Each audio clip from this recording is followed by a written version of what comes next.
Welcome to the Get Published podcast, sponsored by Brodie Consulting Group. To get more information about our coaching, publishing, executive ghostwriting, and podcast production services, go to getpublishedpodcast.com. Welcome to the Get Published podcast.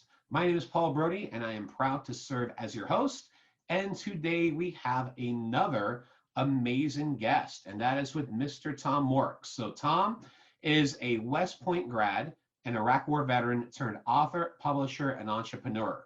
He is the author of The Art of Instigating, creator of the Influencer Marketing Method, and founder of Insurgent Publishing, a media company with a mission to help entrepreneurs and creatives make a bigger impact in the world. Tom is also a sought-after marketing and growth consultant. Since 2014, Tom has advised on over 50 product launches and marketing campaigns, which have generated multiple millions in revenue for his clients. Tom, welcome to the Get Published podcast. Paul, thanks for having me.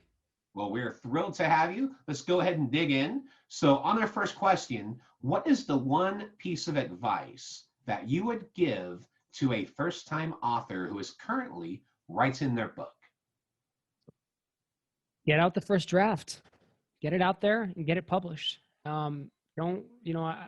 This is from, I can only give my personal experience and wisdom, I guess you could say, and speaking to really a younger version of myself. Don't be too caught up in wondering what people think of it. Don't worry too much about it being perfect. If you're a little bit of a perfectionist, I think I have some of those tendencies too. So like I have this thing where I'm kind of perfectionist, but I'm also not very good at things. So like you can imagine that causes like a lot of like sticking points, and I just have to get over myself and realize, okay, it's fine. It's okay if it's not perfect. It's okay if it's not exactly what you in your mind picture it to be. It's not supposed to be, So get out that version 1.0. And that's the other thing. Treat it like a 1.0. Know that you can always come back to a book, especially this is especially true for business nonfiction. Fiction authors, I know you have to kind of get it right before you launch. But at the same time, I'd say the truth of that is you get the first draft out regardless. That's still true. For those on the nonfiction side, know that it's version 1.0. The beauty of a book is you can keep updating it. And guess what? That's more new reasons to market and promote it and sell it when it's a version 1.0, 2.0, 3.0. You do it by year updating or whatever it might be. That's the other thing. That should free your mind from feeling like everything rides on this first book. Just get it done. Yeah, I think that's the main thing. I mean, we have 90% of our clients are nonfiction, utilize this for their business. We have around 10% who are fiction or cookbooks or those different areas. But the main thing is this, especially on the nonfiction side, don't be afraid to take the plunge, and done is better than perfect. Just get the book out there. You can correct it later. The main thing is, what do you want to invest in? A great editor. You want to invest in a great professional formatter to get it in Kindle and paperback. Have a great looking book cover. You hit those elements, the rest are going to take care of itself. And you can always change it. You can always go back and tweak it later on. I mean, my first book, I tweaked it twice after the launch. One was 2 weeks after, one was 6 weeks after. But it's one of those things where just get the book out there. I think we touched on this when we did our Get Published Summit interview, and that was about Lao Tzu, right? The journey of 1,000 miles begins with the first steps. Just get started and create a consistent habit with getting that book done and focusing on things every single day. And on that, I would say you can keep iterating on that too. Like I'll say this might be on this, like it might sound sloppy, but it's like, it's okay. Like with a nonfiction book, you can get away with that. Like you can have typos and things like that. Get it out there, get the feedback, go through and do an updated draft after that. Like I'm to that point where I would say for the first time, if you do struggle just like launching with getting something out there, just get it done. Even if it has typos, you could even publish something and then just come back and do another iteration.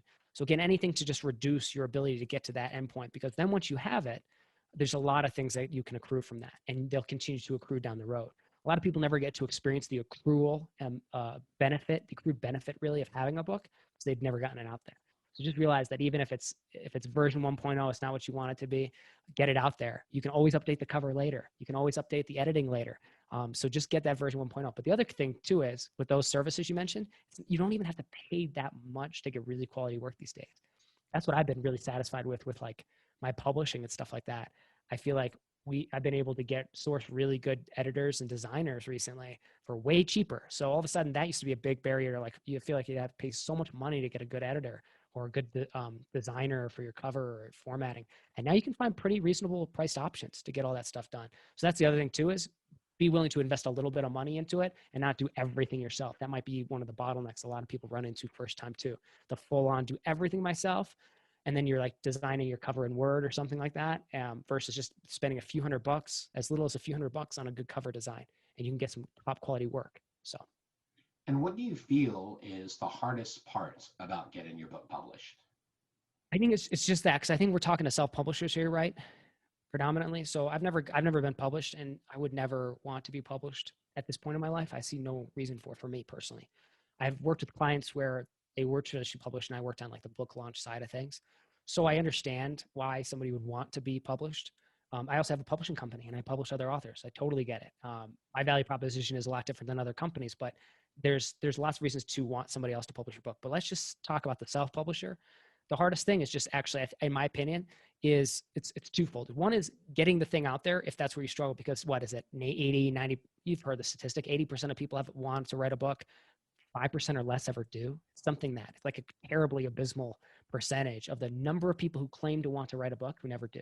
So to me, that's the bottleneck. When you look at, I'm kind of a funnels guy, marketer, so I look at things as quantitatively as I can. So like when you look at a number like that, the bottleneck's right there. Get the book done.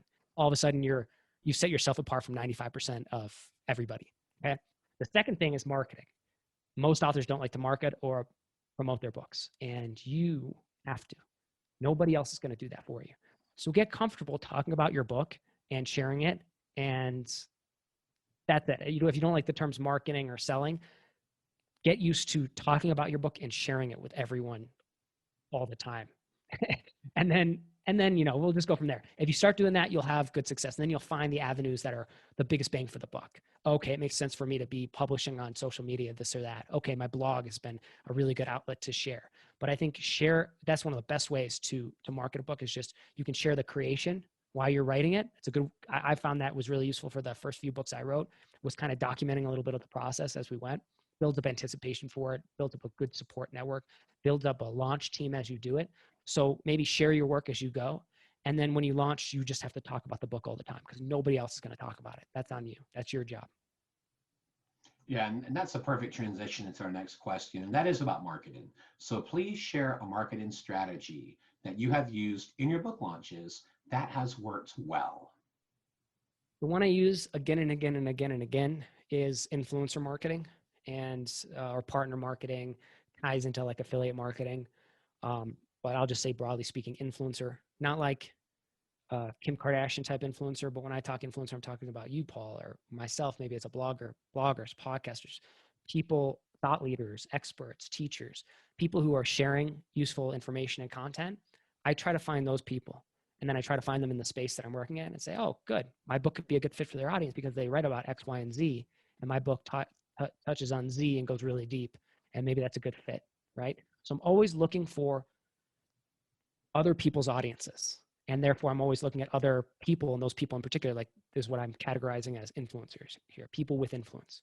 So people with influence are people who teach and share on a subject.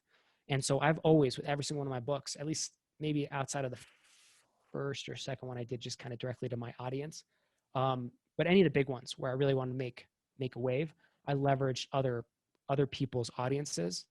Like, so I worked on partnering and joint ventures and these kind of like things where somebody would, and again, I built relationships over time to do this.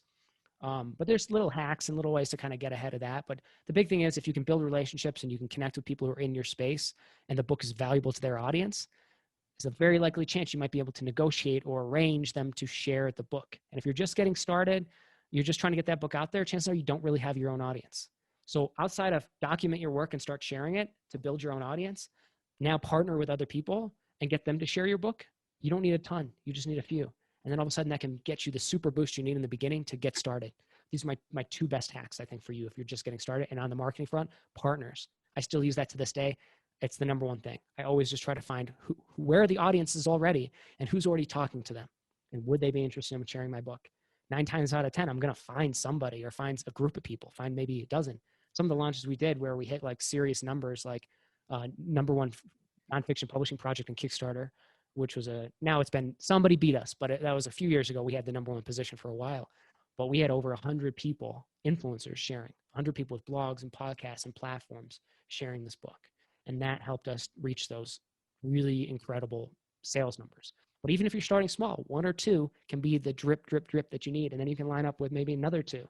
So it doesn't all have to be all at once. That's the other thing. If you're small, small operation, just yourself, you can do this over time. And if you have a book that's evergreen or it doesn't really go out of style, it's one of the best ways to do it. So I still leverage partners, but I'll take my time lining those things up. We'll line up podcasts, we'll line up email promotions, we'll line up blog posts, we'll do some social media stuff, and just trying to leverage the audiences that are already there and connect with them as directly as possible. And the other thing is that's fundamentally true about that is referral marketing as well. The person's referring the book to their audience.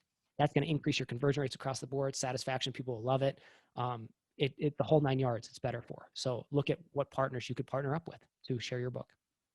So for a first-time author who's, they're listening to this going, oh man, how do I do this? Well, what is some of the advice that you would give for a first-time author to reach out to, let's say, a few of these influencers and just mention, hey, I have this book out. I feel this may be a fit for your audience. How do you pitch that? What is your approach? And how many people did you approach when you first started this? Because I think it's probably the biggest thing our audience is thinking right now is, but how do I do it? So I've written on this a few times on my blog, and with a little more depth, and we don't have a ton of time here. So my high level thing here is going to be like just that. But to get into the weeds, the blog post might be useful. I also have a course called Influencer Marketing Method that is literally about this, because I had so many people asking me that. And I was like, wow, it just seems to me like this stuff is maybe common sense, but it's not. And I had to learn it myself. It became common sense over time for me because of how much work I put into it. At one point, I was like the number one or top 5 users of a tool called Contactually, which was like to do personalized email outreach in bulk basically. And so I was always big on that. But still, so the 2 elements, be personal. And then as you look to scale, you can look at tools that can help you keep that personalization, but do it more at scale. So that's kind of what we do with like InfoStack when we're recruiting partners. We still personalize everything because we're still vetting the people we're reaching out to, still looking at their products. But then we have it built in such a way where it's not just like a one at a time email, but I can still personalize across the board and expand. So, the point is start by going direct to the source. Personal is better. If you're small, do this. Don't worry about the tools. Seriously. You'll do way better just sending a direct email personally. The other process I recommend is don't go straight to an ask. Don't go straight to a pitch. It's a terrible idea. Imagine you were meeting this person for the first time in person. What would you say to them? You'd probably have a conversation before you pitch something. So I try to look at, I think about these things kind of visually, I guess. I look at them along maybe a continuity or over a timeline. And I say to myself, well, before I actually ask them something, a few things have to happen before that. So I kind of work my way backwards a little bit. So I say, well, I want to get started on the right foot. So I'm going to go leave a comment on their blog. I'm going to go write a review on their podcast. I'm going to go share their stuff on my social media networks. Maybe if I'm writing a blog post and it fits, I'll plug it. Maybe if I'm writing a newsletter and it makes sense, I'll plug it there too. I'm trying to put it out there, put it forward first. Put something useful out there first, some useful energy, and without asking anything. And then I'll go and ask at that point. But at that point, they've probably seen my name because I've commented. They're not unaware of it. And then when I reach out and I show them that I've done something, especially if I do sharing and stuff like that, be like, oh, I just shared your book over here. Really loved it. Thank you so much for the great work you do. And I come back and say, hey, I'd love to hop on a call with you or talk with you about something. I don't know if I'd go to that. It kind of depends where you're at with this kind of relationship building. But once I've established some sort of value and give first, then I'll look to see if, hey, would this be a fit? And I never, ever, ever come at it like a transaction. You will shoot yourself in the foot. If you approach it as a transaction, you will be ignored or said no to. So don't treat it like a transaction. Those are my best high level and zoom in tactics for this, even though you could go a whole day on this topic to get it right. Because I think you can do it systematically. But that's I think the most important points to extract for you today. Long story short, give before you get. And I love that because that's what it's about. Let's talk about your favorite book. So what is your favorite book? And what was the number one thing that you learned from it? I don't have a favorite book, but I did think about this question. and I wrote down 2 books that I had read maybe in the last year or 2 that I think of, and I was kind of going what's been like maybe the most profound piece of information that I was able to extract most recently and been most useful. So I'd say like 1 or 2 of those. One is The Ecological Approach to Visual Perception, and the other one is True Believer, or The True Believer, I think it is. It's a book about mass movements. So The Ecological Approach to Visual Perception, it's about how we see, not see like an optometrist, but how do we actually see in life, which is very interesting and very different than I think what people realize. And that really influenced how I look at marketing and how I look at the games that people are playing and what they're seeing. Because when I can put my head and my mind into, when I can put myself into their mind and I know what game they're playing, then I know what they're seeing and I know what they're not seeing. I know their blind spots, right? Because everybody's blind. You're blind. You don't know what you're blind to, but you're blind, right? And what you're seeing is filtered. So it's filtered because of what you believe and what you think. So if I know what game you're playing and I know what you think and believe, I know what you're probably looking at, I know what you're probably seeing, and I know for sure what you're not seeing. And so that's been really useful from a marketing standpoint for me to engineer like a lot of these like bigger launches and start to do it more consistently. So we're doing like launches every month kind of thing now at this point. Now I just realized that bio is a little bit out of date because we've probably done over 100, maybe over 200 at this point, but like because of that. But that's been super helpful. And then the True Believers is awesome. And I actually did a video on this, but this one is all about mass movements, but it turns out, propaganda and mass movements and that kind of stuff is all really just really great marketing. So you can extract a ton of tidbits from it. I have a ton of useful things from that book too. So I always like to look at what's the odd stuff out there that I can extract useful from different domains I can pull from for my marketing, my business, things like that. So those are 2 for you. Cool. And for our final question, what is your favorite quote and why? All courses of action are risky. So prudence is not in avoiding danger. It's impossible, but calculating risk and acting decisively. Make mistakes of ambition and not mistakes of sloth. Develop the strength to do bold things and not the strength to suffer. So that's Machiavelli, and it's awesome because it's just obviously awesome. So the truth about the work we do as creatives, entrepreneurs, whatever, that's it. Like if there's one quote, I think that encapsulates that, it's that one. I love that. I just had the Prince delivered to me a couple of days ago. So Machiavelli is on my list for the next book. Awesome quote. Well, Tom, I want to thank you for being part of our show today. What is the best way for people to find you online?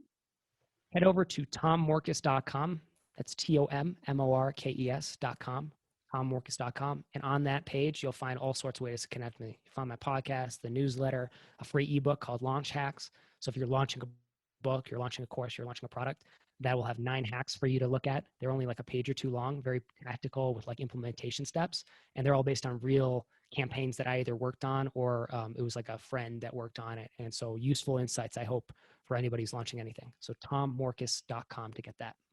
Well, Tom, thank you once again for being part of our show. And I wish you all the best in your author journey ahead. Thank you, Paul. Thanks again for joining us today.